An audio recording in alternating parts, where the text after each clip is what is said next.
Hello, everyone. Welcome to another episode of the Quisha King Show, where we discuss faith, culture, and politics, all geared towards the next generation. I am your host, Quisha King. Yes, that is Quisha with a Q. Ladies and gentlemen, This time. Are you ready to get down?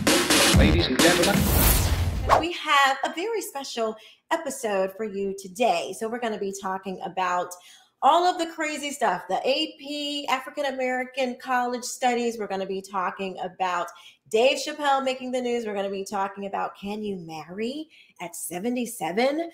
We're going to be exploring topics. And actually, this is the start of expanding how we do things on the Quisha King Show. So I think you guys are going to really love it, and getting into more topics about culture, faith, and politics, just digging a little deeper and seeing how these things can truly affect the next generation. So let's get started. I am sure that all of you have already heard about the African American AP course. We actually talked about it just a little bit on the show already, but we're going to take an even deeper dive because I noticed some things that I wanted to share with you guys so you can be prepared and know exactly what the crazies are doing. So first of all, and I said this a long time ago, they are going to try to paint DeSantis as a racist. They're going to do what the left does. They're going to try to do the same thing that they did to Donald Trump and make up things. So we already have it. It's already starting.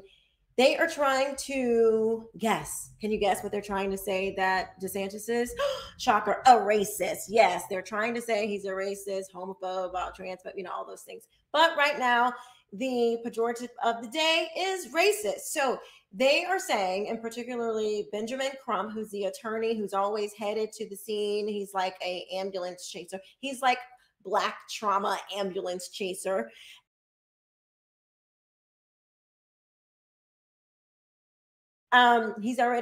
He has been to Florida. They were at the Capitol causing a ruckus over nothing. And you will see this as we go along, trying to say that DeSantis was trying to take the African Americans AP course out of, he's trying to remove it. That is not true. But leave it to Ben Crump to try to drum up some drama. That's what he did. So let's just take a listen to his speech and pay attention. Do not go anywhere, because I'm going to point out to you something very interesting that I guarantee you other people do not know. Are we going to let Governor DeSantis or anybody exterminate Black history from the classrooms of Florida? Senator Hill, will we let... Tonight at 6, civil rights attorney Benjamin Crump not mincing any words when it comes to a course controversy. It is about them. This is what the fight is for. These three young people will be the lead plaintiffs in a historic lawsuit. Elijah Edwards is one of 3 plaintiffs in a possible lawsuit against Florida Governor Ron DeSantis. This is America, not a communist nation. I thought here in this country, we believed in the free exchange of ideas, not the suppression of it. I don't expect much to change in Mr. DeSantis' mind, but he has the power to work with the College Board to approve the valuable curriculum that is so desperately needed. So as you can see, they are using this child to advance. Listen, this is not even a real, it's an intent to file a lawsuit. It's an intent to file a lawsuit. It's not even a real lawsuit. That's how you know it's a spectacle. They're using this kid to make this whole spectacle that he's being denied African American history, that he's being oppressed and discriminated against, when it's all a lie. But here's something that that many will not know. So take a look at this. This symbol is a fraternity. So Benjamin Crump is a part of a fraternity called Omega Psi Phi. So it is a Black Greek fraternity that is typically, you can be a part of, you typically can join when you are at historically Black colleges or universities.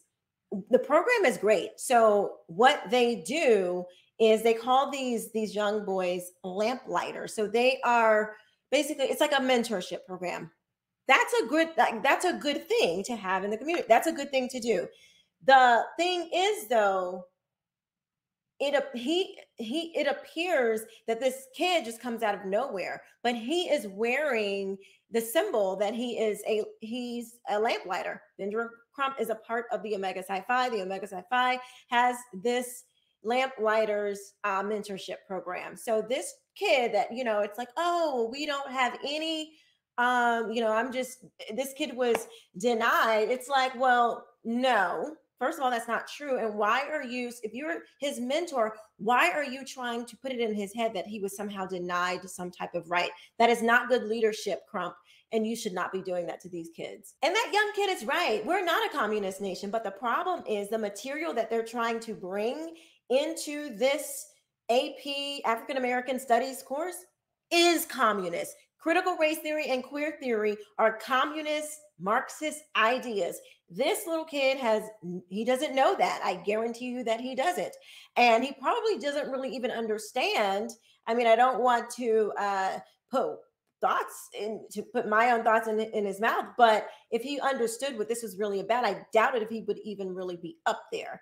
And this is the college board has agreed to revise the studies, the AP studies program, and then resubmit it. Again, this is being blown way out of proportion. We don't want critical race theory. We don't want queer theory. It's banned in Florida, and it's illegal to do. So why would we want something? Why would you be pressing for something that is against the law? All right, moving on. Have you guys also heard about this complaint from Manatee County? Teachers are saying that, which is in Florida, it's a county in Florida.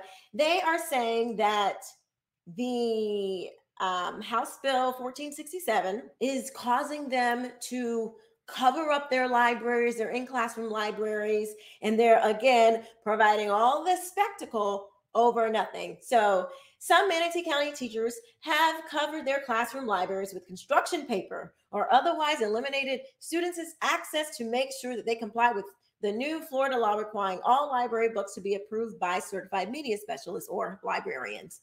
The Manatee County School District directed teachers to remove all books that had not yet been approved by a specialist from their classroom libraries. Kevin Chapman, the district's chief of staff, said Monday. Chapman said many of the books teachers make available to the students in their classrooms are likely already approved through the district's library system, but many teachers have chosen to close access altogether since making unvetted books available could lead to felony prosecution. The district did not, however, directly advise teachers to shut down classroom libraries and cover them up, Chapman said. So again, they're trying to be dramatic. It's making aware of the law because it should be against the law for kids to view pornography, especially on taxpayers' dime. So what, are we going to pay for our children to look at porn while they go to public schools? Are you freaking kidding me? Yes, that should be against the law. And since some teachers can't seem to understand that should be against the law, that's why we have to have these bills. Some administrators don't understand. Children should not be looking at pornography. Children should not be introduced to certain types of materials, certainly at certain ages. And so, yes, since we had not had a process in place, we didn't think we would need to have a process in place where adults would know and understand that children don't need to view sexually explicit material, since they seem to not be aware that already law. So now we have to make more law, make it more, give it more teeth to say, hey, look, if you show these books to kids, if you allow them in your classrooms and your schools, then yeah, there's going to be problems because kids do not need to be looking at pornography. So they are making a bigger deal out of this than it already is. So there are some teachers, you can see here, there are some teachers who are trying to make a big spectacle out of it and say like, oh, we're going to cover this. The library is closed due to Governor DeSantis' orders, the governor's orders. They're trying to make it more of a scary thing than a protective thing. And so teachers, why won't you just say, hey, look, we're just trying to make sure? You don't even have to do that. You could just take all the books out. For the time being, until you making sure that they are vetted. I'm talking about those that are within your classroom, or just, put them in a bin and just get out of the children's reach until they are vetted, or some of the ones that you already know are good to go, leave them up there. But explain to kids, hey, we just want to make sure that we're doing our best to protect you, and we don't want you exposed to.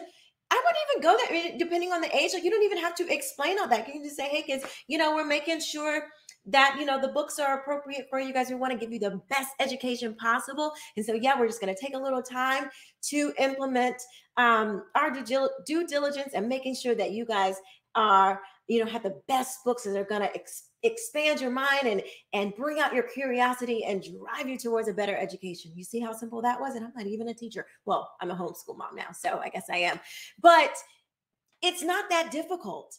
And if the goal was to really get kids the best education, what is the problem? What is really the problem? Because the problem is truly, it's not about the books. It is about them wanting to indoctrinate these kids. We have a lot of activist teachers across America, and that's the goal. That's why they're making a mountain out of a molehill. And as a mom, as a homeschool home educator, I'm not going to apologize for not wanting kids to be shown explicit material or have things like critical race theory and queer theory. I'm not going to apologize for me not wanting kids to see that. So if it takes a little bit of extra time and it takes some teeth in a law that says, hey, we've been pushed to this level now and there will be felony charges. Okay. I mean, I guess that's what we have to do, but at least children will be protected. Let me know what you guys think in the comments section below. What do you think about this new Florida bill? I'd love to hear your thoughts. So this is a story that we haven't really covered much on the Quisha King show, but I wanted to talk about it because it's just really interesting. So you guys remember that the FBI stormed into Trump's house. They ran through all of his things. They were even in Melania's closet.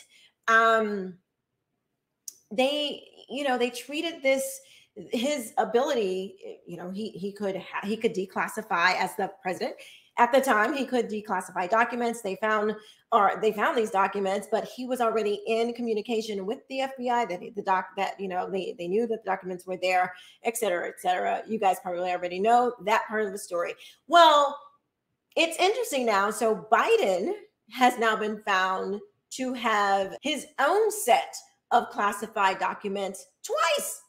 And this story here says Rep. Comer reacts to National Archives blowing off Biden documents request. Very disappointing. Comer says Congress will treat Mike Pence the exact same way we treat Biden. So Mike Pence now has been found to have classified documents. It's just like classified documents are all over the place. And, it is insane how they treated Trump, but then with Biden and Pence, different story.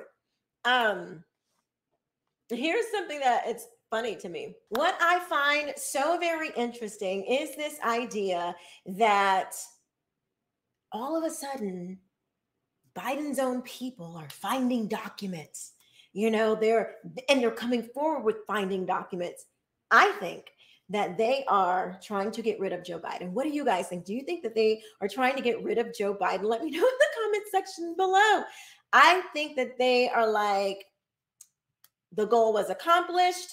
Trump is not in office. Now it's time to get rid of Joe. We want to make sure that he is damaged for 2024. What do you guys think?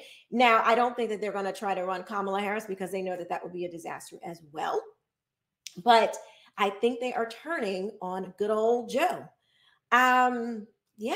I mean, why else? They have literally tried to cover up and have managed to cover up every single thing that has come up about Joe Biden. Now, all of a sudden, they can find all of these things to accuse him of. They can find all of these documents. And it's just quite stunning. That goes to show you that the media literally can make anyone seem the way that they want.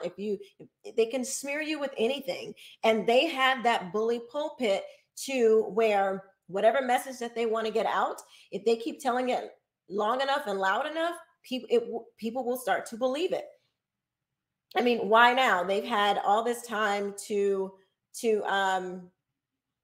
to know all of Joe Biden's, they knew all of the stuff that was going on with Joe Biden, but they never bothered to say. So Pence found documents and reported it. Trump found documents and reported it. Biden, they had the documents. Nobody said a word, and the FBI kept it quiet until they were ready to turn on him. Let's see. It says, however, attorneys for Biden found 6 pages of classified material at his Wilmington residence, and at least 6 more documents were uncovered during a secondary search of Biden's home that was conducted Friday by the DOJ. I mean, like, how did you guys even know? Like, come on. At the Biden Pence Center last year, they knew before the midterms. So they knew this before the midterms, just like they knew about the laptop from hell before the 2020 election, just like they knew about Hillary's emails, just like they knew about Clapper was lying and spying on American citizens. They knew, and they said nothing until they were ready to use that information against the American, use that information against whomever they're trying to get rid of. What do you guys think about this? The government, in my opinion, the government reach has gone way too far. I would love to know what you guys think in the comment section below. Let me know. Story that we're going to talk about. I found it so funny and I wanted to share it with you guys. I hope you could get a laugh out of it too. So Dave Chappelle has started a podcast, and of course he's receiving all the backlash, but look at how he responded. Check this out. So it says, Dave Chappelle addresses backlash, says people want to take nuance out of speech in American culture. Very true. I love Dave Chappelle. He is one of my favorite comedians. I actually got to see him when he was doing the Chappelle show. I got to see him in New York live. It was a great experience. I'll never forget it. This was years ago. But listen to what he says. This is hilarious. So he says, Dave Chappelle opened up about protesters at his comedy shows as he continuously faces backlash over jokes some have labeled, guess what they've labeled him? Transphobic. We know. During an episode of his new podcast, The Midnight Miracle, features Chappelle along with co-hosts Talib Kweli and Yassine Bey. Talib Kweli is he's a rapper. The comedian released the second episode on Tuesday when he spoke specifically about the First Avenue Club in Minneapolis canceling his show in July due to backlash. The owners canceled, quote, hours before he was set to take the stage. I guess apparently they had made a pledge to the public at large that they would make their club a safe space for all people and that they would ban anything they deemed transphobic. Chappelle explained on the episode, this is a wild stance for an artistic venue to take. It's very true, especially one that's historically a punk rock venue. It is very odd for other creatives to censor creatives. The controversy surrounding Chappelle first began after he released his stand-up show, The Closer, on Netflix in 2021. The comedian made jokes regarding transgenderism that led to roughly 30 Netflix employees walking out of the Los Angeles office in protest. Shocker. The controversy around The Closer also contributed to the cancellation at First Avenue. After his show was called off in July, Chappelle was able to move it to the Varsity Theater. However, fans of the comedian were met with large groups of protesters. Listen to this now. This is hilarious. And if you know Dave Chappelle's voice, you can totally hear him telling the story. Listen, it says, there were grown people of various genders and gender identities, Chappelle recalled. They threw eggs. They threw eggs at the people who were lined up to see the show. One lady was so mad with the protesters, she picked up a police barricade. Chappelle continued, you ever seen one? They look like a bike rack. This B word picked that barricade up by herself and threw it at the crowd.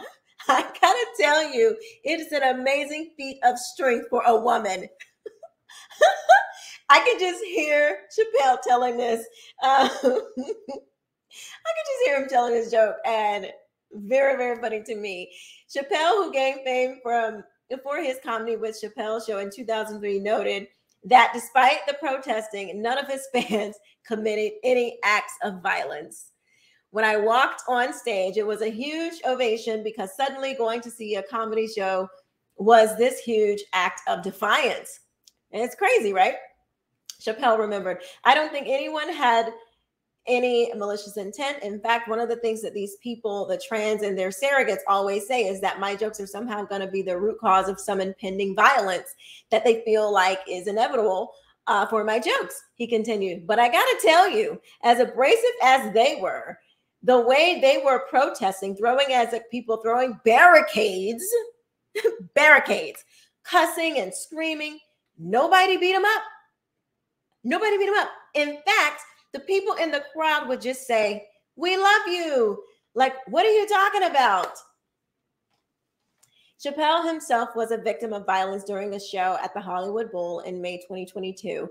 A member of the audience jumped on stage and tackled Chappelle. Isaiah Lee, the suspect, was carrying a replica gun with a knife blade inside when he attacked the comedian, police told Fox News Digital. He was swiftly taken away by security and other individuals who repeatedly hit the man just off stage, videos appeared to show. Immediately following the attack, Chappelle remained on stage and thanked security before joking about the incident and describing the person who attacked him as a trans man. In the podcast episode, Chappelle went on to accuse the people who take issue with his jokes of deliberately, quote, deliberately obscuring what they believe is the intent of his work in order to make a point that his work does not merit. Now I have a belief that the gay community is not monolithic. And I think that in regards to me, that there's probably a variety of opinions throughout that.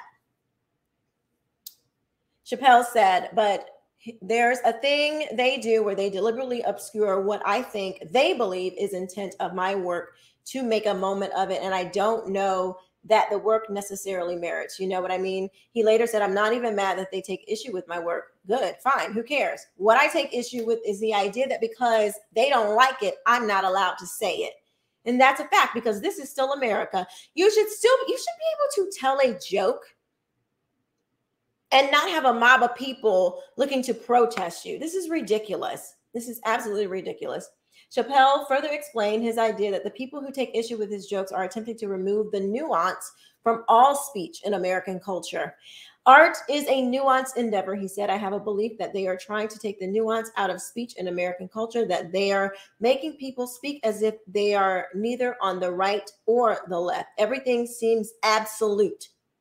And any opinion I respect is way more nuanced than these binary choices they keep putting in front of us. And I totally agree with that. There are many, many things that are nuanced and not just these, left and right choices. But this is going to sound like I'm contradicting myself, but it's true. But typically the left, they don't want you to have a nuanced choice. It is do what I say and nothing else. Do what I say, speak how I speak, act how I act, and you get, and that's it.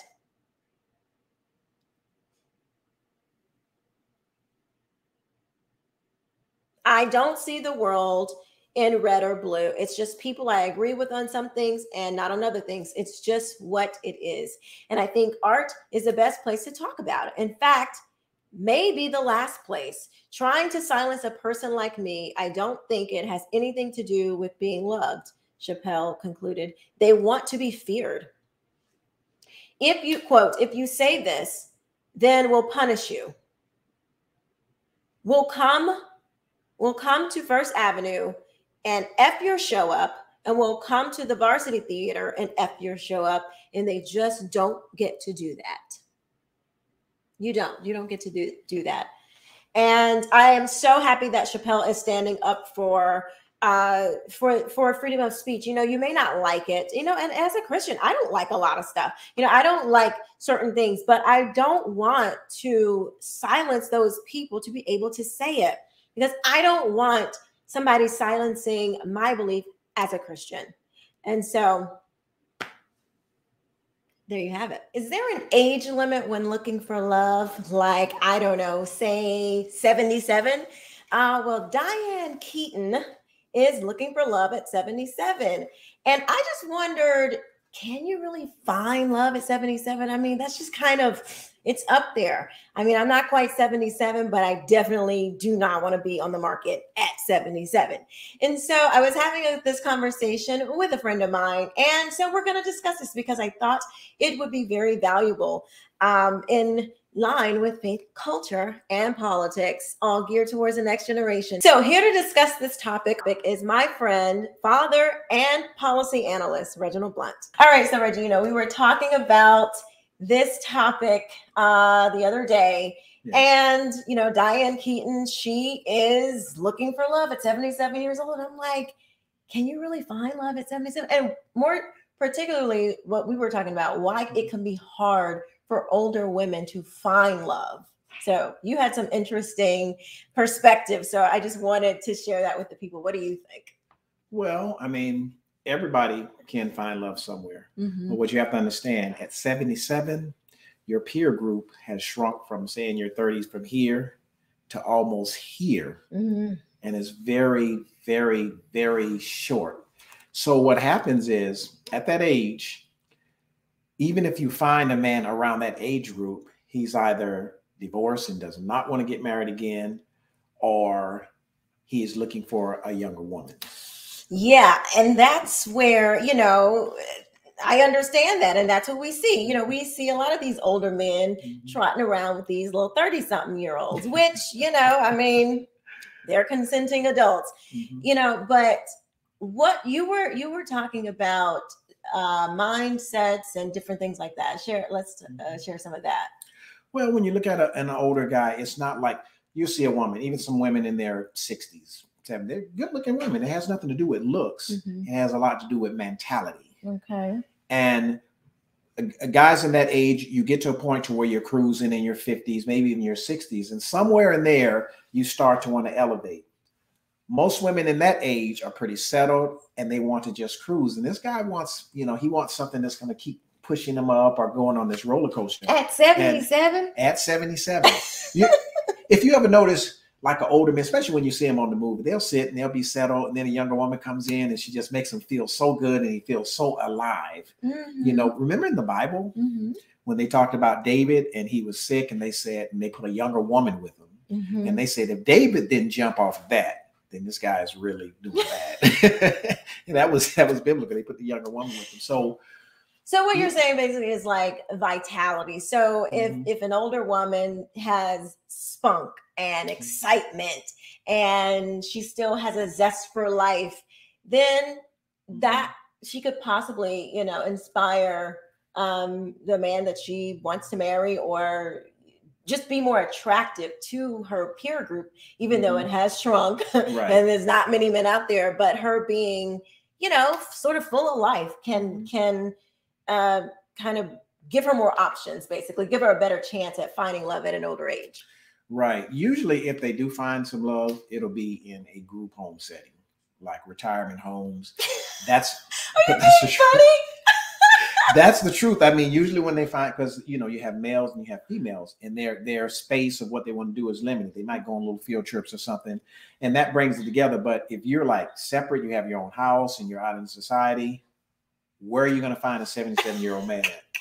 So, I have heard that some of these older, like the nursing homes, and like they're still, getting it in. They're still there.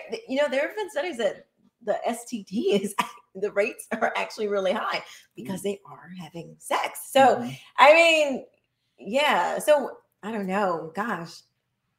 But look at that.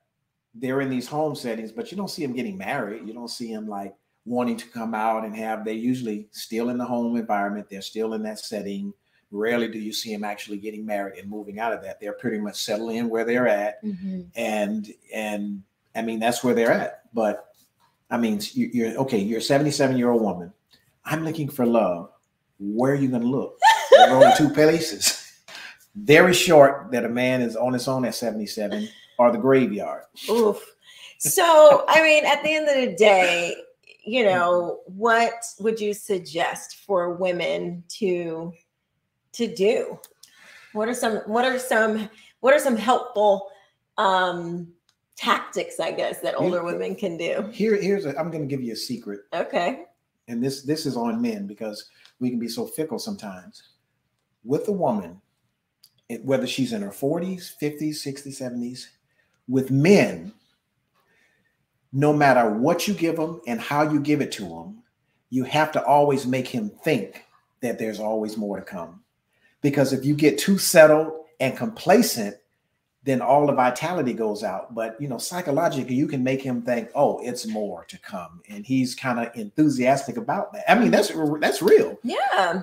But when they get settled and they kind of just are in cruise, eventually, he's going to want to come into some rising up. And that's where a lot of times with the younger women, they see that because she's enthusiastic. Mm-hmm. And he's like, he might not be that enthusiastic, but his spirit is like, wow, okay, this is fun. Yeah, I do want to go here. Yeah. Well, yeah, let's go to the water park. Mm-hmm. She's bringing that out in them. Yeah. And a lot of times the older women, they're more settled. They want to, sit on the pool side. They wanna, pick some daisies. They want a little picnic with a little red and white. And that can be, I'm not saying that that's the rule, but normally what happens is when they're into that, this guy's looking for something that's going to give him some life. Yeah, life and some vitality. Yeah, I can understand that, especially, he's probably thinking about his last days. He's probably thinking about, what that's going to look like. And, life is meant to live. And, I totally can relate to that. And so as I am on my journey, intentionally to prayerfully be married well before 77, Lord, please. Then, I will keep that in mind. And all of you ladies who are watching out there, keep that in mind too, that, keep your liveliness, keep your excitement, keep your vitality. Because I bet you that remembering the spirit of life and that it's meant to be lived and all those exciting things, I bet that will help you as well. And it will uplift your own spirit. So thank you very much for this excellent wisdom on this topic. Well, thank you, Quisha. Okay, so you guys know that I have been really interested in this Steven Crowder, Daily Wire, Stop Big Con story because, like I said, I used to be in the music industry. The contracts were bad then, and this just reminded me of that same thing. And the last thing that we want to do is have bad contracts, bad dealings, bad business brought over to the conservative movement. That's the last thing we need. It's the last thing we want. Like I've always said, I understand, you should do business well as a business owner. And then I understand also as a creative person that you want to have that business needs to make sense for you. And you don't want your art to be taken advantage of. And so I wanted to finish out. I've been watching a lot of attorneys. I've been watching their takes on the Steven Crowder Daily Wire situation. And one YouTube channel that I stumbled upon just in listening to different people, I found to be very insightful. So I'm just going to play a few clips of it and give my commentary, but I want you guys to hear from an attorney, or actually, he hasn't passed the bar yet. And people are like, well, then he's not really an attorney, but he is studying to be an attorney. And, if he had been, but I've heard several takes from actual practicing attorneys who have the same view, but his was just a lot more entertaining. Thus, that's why I'm showing it to you. So the YouTube channel is called Night's Watch. I'm not sure even what other types of content that they do. I found his takes on this topic to be on point, so I wanted to share it with you guys. Let's take a look. Believe it or not, I actually have a lot to say regarding the recent controversy between Steven Crowder and the Daily Wire. If you're a bit out of the loop here, Steven Crowder recently made a video criticizing Big Conservative, specifically in certain types of contractual terms that seem to more support big tech and their censorship. And he was giving an example from a certain contract, and it seemed, evident that I think, yes, Crowder has had perfect, valid right to take issue with.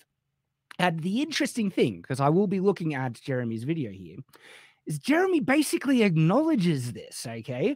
Is that he said that they would have negotiated differently. He was expecting to negotiate differently, which means he knew the contractual terms in that contract were unfair. And this is the thing that pisses me off so much, because it's a common thing in standard business practices, is that usually one side is perfectly happy to take advantage of another if they can get away with it, which seems to be the standard business practice. And this is the scummy thing that I can't stand about this, right? If Crowder signed that contract without any differences and everything like that, the reality is Daily Wire would have taken that as a win. And that was the thing, they tried to make such a distinction between it was a term sheet. It was not a contract. But if he would have signed the term sheet, those exact terms would have been made into a full contract, and it wouldn't have made a difference. It was still something that he would have had to agree to. The term sheet, it was still an agreement, and it's not a contract by every definition of the word, but that certainly could have been turned into a contract. So it's like it's a distinguish without a difference. Businesses would, and that is wrong, okay? Because he acknowledges at the end of his video that the contract was lowballing him, that they would have paid him more, and that he was expecting to negotiate differently, and that's not a good faith proposal, especially to a friend, okay? If you're dealing with anyone. And that's another thing. I was so crazy, and it's making me nuts about how people were like, how could Steven Crowder record him? That's his friend. Well, how could you lowball your friend who does incredible work, or who he says how, Boring just goes on and on and on about how much he respects Crowder and he just loves his work. And I think he's like the most brilliant. He's the best talented this and that. He just, on and on and on about how great he is. But he's like, yeah, I'm going to give you this low ball contract, but we're friends, so I can do you dirty, but you can't, what people would say, do him dirty with recording him. So not saying, and I am kind of uneasy about the whole recording thing, but don't act like, Boring was just all on the up and up, because if he would have signed it, you wouldn't have pushed back even despite all of, how much talent you said he had and all this. You would have let him sign it, or you would not have opposed him to signing it, and you would have went on about your day. Not even just friends. Your proposal should all, like the way I do it, best case proposal. And I've learned this the hard way, because I've realized our TV, and before there was interesting thing, Daily Wire is one of the only independent conservative kind of outlets that are making film and stuff. And I wish there were more people doing it, but if they aren't, honestly, it would be great if, to be able to work with them to produce something in the future with my properties. I'm an author and all that stuff. So I possibly, and strikes and things, and term sheet, we sent it over and we asked if we could get on the phone and have a conversation with Steven. And look, I'm not saying that having different views on what the standard market value is wrong, okay? Other things we were talking about, 60+ million, plus we knew he was going to negotiate. So you're probably talking about 70, 75 million. Again, another acknowledgement that they knew that what the offer that they gave him was dog crap. Well, like, we know we're going to make the 50 million back just on, sponsorship. So we can go up to 70 million and would be perfectly fine. He acknowledges that they would have been willing to negotiate up to 70 million, and they lowballed him by $30 million. And it was a fair, good contract. Million plus infrastructure, plus marketing, at least $100 million we would have ended up spending over the next 4 years. Well, how are we going to pay for all of that? He was at least 100. He was expecting it to double.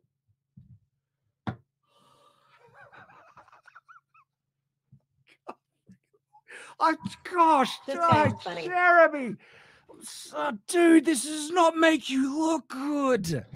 Holy crap. One way is we're going to sell ads on all this content.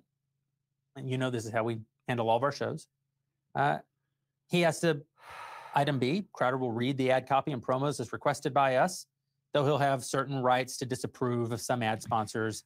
I need a drink. This is hard to get through. You thought I was going to do alcohol. Oh, I'm a good Mormon boy. I don't... The remuneration for that's already included in the fee. So hang on. It says Daily Wire will maintain the right to create so Crowder content, brand, and merchandise. All remunerations. It does not say that that ends at the end of the contract. And in actual fact, the wording implies exclusive right to create and sell Crowder branded merchandising, right? Because it says maintain, that implies they will maintain this after the contract is ended, and Crowder would not have the right to sell merchandising on his own brand after the contract is, because it's exclusive. They would maintain the exclusive right to sell Crowder and Crowder branded merchandising, maintain meaning after the 4-year contract, and because of exclusive, he would not be able to sell any Crowder-based merchandising. Are you friggin' insane? Are you insane? Yeah, so this guy is super, super funny. And a lot of things that people don't realize is that the production cost would have been included in the fee in his $50 million over 4 years. So it would have come out of that $12 million budget. One episode of Change My Mind cost $50,000, according to Crowder when he was on Tim Pool. And another thing, they were saying that, oh, this 100 and he would only work basically like 4 days out of the week. Well, that does not include, you can't just take camera time. He has to, this pre-production, post-production, and all the editing. Editing takes a ton of time, trust me, I know, which is why it's been so hard for me to create content. So, hey, if you guys want to donate to help me out, you know, we have t-shirts, the Massexodus t-shirts, and also you can donate to my Cash App, or I am going to be setting up a Patreon, so you can help me out there, because this stuff really does, it takes a lot of time, and it takes you know, a lot of energy. And I'm trying to do, I'm a single parent, I'm homeschooling, I have a job that I have, it's not quite full-time, but it's a pretty demanding job as well. And also I'm trying to produce this content so you guys can get up-to-date information on what is going on faith, family, culture, and politics. So it takes a lot of time. That's the point. But if you want to help your sister out, please, I'm open to that. But it's not just the camera time. You know, it's not just that. You have to book guests. There's a lot that goes into it.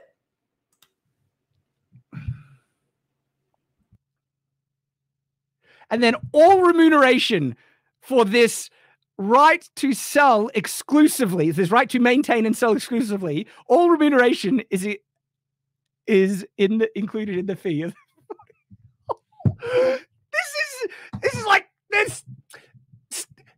We give us your soul. Like, they might say this was a mistake or anything like that, but the wording really implies that here. Holy crap. Okay, so this is one of the things that I was going to mention that would come up. So there is basically, it's a non-complete clause. Total exclusivity for all kinds of content in all media throughout the terms, and all kinds of content. Friggin' hell. Okay, like, this is one of the more standard business things, a non-complete clause, that sometimes I can see a purpose for, and sometimes I think goes way too far. So let's take a look at a little of what Steven Crowder said. Let's get from his own words what he was thinking, and let's give some commentary on that. We're hanging out with Steven Crowder and Gerald, of course, to talk about all this. The business side more. I don't really take care of the finances as much.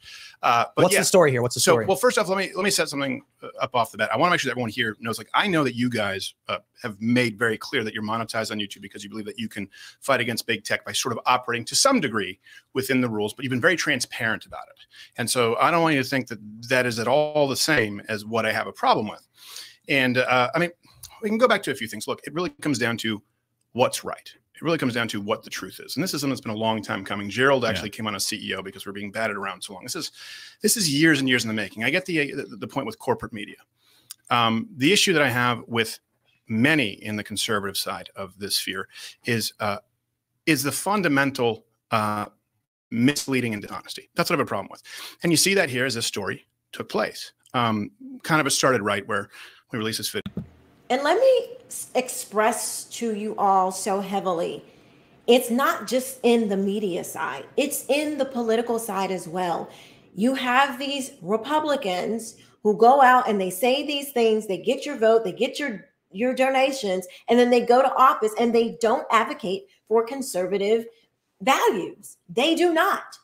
And then those who are calling it out, we are the ones that get criticized and saying, oh, well, why are you causing so much division? Just be like the Democrats and stick together. Well, I don't believe in that. I reject that we have to side with these jelly-backed, weak, won't stand up for conservative principles. We have to align ourselves with them just because they have an R by their name. No, I left the Democrats because I did not want a country that looked like a communist. I didn't want the tyranny. So then I don't want to sacrifice that on the right. I don't understand. It's like a lot of us new people, I know for myself, I'll speak for myself. Why would I leave the Democrats? Because I see the values and the principles on the right as something that is worth fighting for, to then be silent when those who are supposed to be going forth and fighting those things, when they don't do that.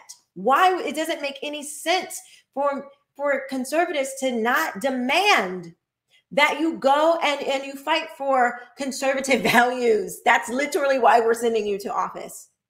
And so it's not just in media. This is a problem up and down the Republican Party. Video. We didn't, and it was just by design, didn't name names because there could be a litany of contracts that are similar to this. A lot of them are often verbal offers. We mentioned it could have been Fox News for all anyone knew, and they're the corporate monolith. There's about 4 or 5. I would say we have 4 or 5 offers, and then there are other investors who come into the space who just want to dump in a whole bunch of money. Daily Wire here outed themselves, and I understand that people are saying, well, people knew who it was. Well, that's because some of the people who were under those contracts said, yeah, I recognize those contracts. And Candace said on this show, I recognize the terms from my contract. Here's the thing. I said, this is wrong. Penalizing conservatives, and I believe this to my absolute core, penalizing conservatives on behalf of big tech while taking money from people who are paying you, investing in you to fight big tech. That is what they're investing in. That is what Mug Club is investing in. That's what subscribers are investing in. While simultaneously penalizing conservatives is fundamentally wrong. I had that conversation. That is right. That is so right. If you are penalizing conservatives for being conservative, while you're saying, hey, we're standing up for conservatives, be transparent. Just be transparent and say, look, be like Tim Pool and say, yeah, we are going to allow these types of things. We are not going to allow these types of things because this is the type of show that we want to create. We'll just say that. Tim still does well, and he's, you can still do that, but just be honest. And in wrapping this up, and I don't want to just take it too much longer, but I just wanted to give a final word on this, that as conservatives, we have to maintain a standard. Now, I'm not saying none of us are perfect. We all have, done things that do not live. I will speak for myself. I am a sinner saved by grace. I am a sinner saved by grace. And, I am grateful for Christ that he gives us an opportunity to have salvation because we are fallen. We do not live up to the things that we know we should at times. And I am fully aware of that. And I'm not saying that I need every politician to do exactly what I tell them, if to follow conservatism to a T or to follow. I don't expect perfection, but transparency, yes. Yeah, I would appreciate that. And so let me know what you guys think in the comment section below. Again, this is a new way that we're going to be doing this show, and there are going to be some new things coming along. I am so excited to be sharing with you as we grow this channel, as we grow this movement, as we grow the conservative movement. And I am excited to see how this goes. Let me know what you guys think about this new kind of, I'm doing, the topics throughout the show. I'm going to have on guests like we did today. Hopefully we can get more in-studio guests as we get bigger. And of course, we're going to be going out we're going to be doing a lot of different things. It's going to be fun. And it's going to be something that I think is very needed. As you know, I am a singer and a songwriter, so we're going to be doing music. We're going to be doing, things with fashion, tips and tricks on how you can save money.